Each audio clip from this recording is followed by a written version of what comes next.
सोचिए, एक ऐसी यूरोपियन पावर जो भारत में सबसे पहले आई और गई सबसे आखिर में, करीब 500 साल तक।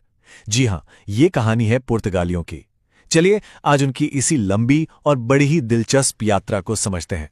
तो सबसे पहला सवाल, आखिर मिडिल एजेस में यूरोप भारत के लिए इतना ऑब्सेस्ड क्यों था? मतलब ऐसा क्या था यहाँ? जवाब छिपा है तीन चीजों में: मसाले, रेशम और बेहिसाब दौलत। बस यही वो चीजें थी जिन्होंने समंदर के सीने पर उन लंबी लंबी यात्राओं की कहानी लिख दी। तो इस पूरी कहानी को हम 5 हिस्सों में समझेंगे।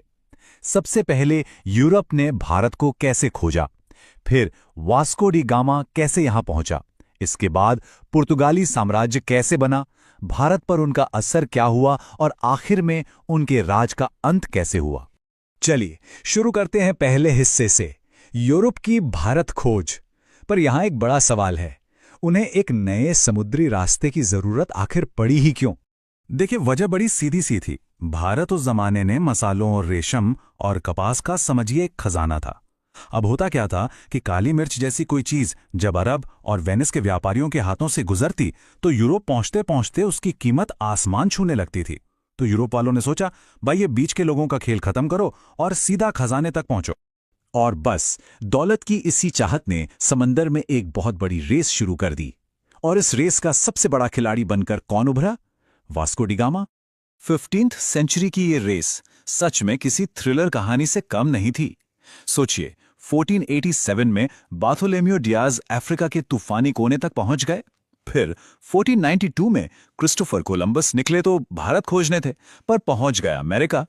लेकिन असली बाजी मारी 1498 में वास्को डी गामा ने, जिसने आखिरकार भारत का वो समुद्री रास्ता खोज ही निकाला।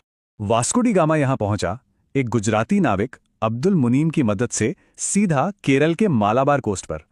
वहां के राजा जमोरिन ने तो भाई उसका स्वागत किया, लेकिन जो अरब व्यापारी सदियों से वहां ट्रेड कर रहे थे, उन्हें अपना पूरा धंधा खतरे में नजर आने लगा। जाहिर है उन्होंने इसका जोरदार विरोध किया। अब जो ये नंबर स्क्रीन पर है, इसने सब कुछ बदल दिया। 60 गुना। जी हां, वास्को डी गामा ने भारत से जो मसाले ले जाकर बेचे, उससे उसे अपनी पूरी यात्रा की लागत का 60 गुना ज्यादा प्रॉफिट हुआ। ये कोई आम बिजनेस नहीं था, ये तो सोने की खान हाथ लग गई थी।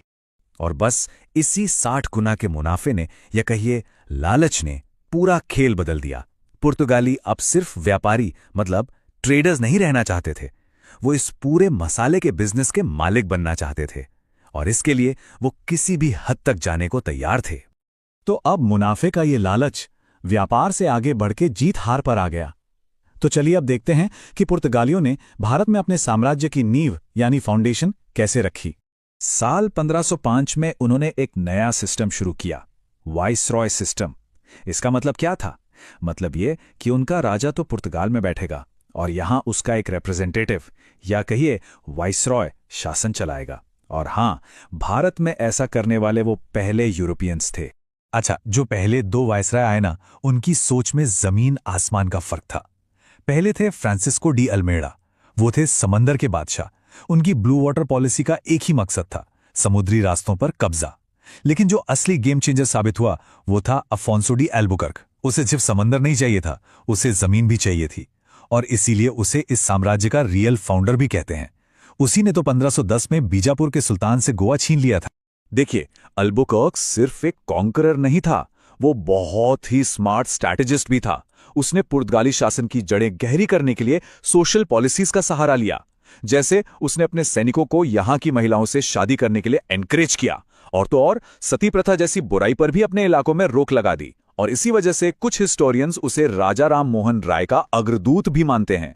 तो व्यापार और जीत से आगे बढ़ते हैं और अब ये देखते हैं कि पुर्तगालियों ने भारत पर अपना क्या लास्टिंग कल्चरल इंपैक्ट यानी सांस्कृतिक प्रभाव छोड़ा। एक मजेदार बात बताऊं, हमारी रसोई का जो राजा है ना, आलू, वो असल में पुर्तगालियों की ही देन है। और सिर्फ आलू ही नहीं, वो अपने साथ अमेरिका से तंबाकू और मक्का भी लेकर आए। इतना ही नहीं, इंडिया की पहली प्रिंटिंग प्रेस और एडवांस शिप बिल्डिंग की तकनीक भी उन्हीं की विरासत का हिस्सा है। चलिए अब कहानी के आखिरी हिस्से पर चलते हैं कि आखिर भारत में इतने लंबे पुर्तगाली शासन का अंत हुआ कैसे।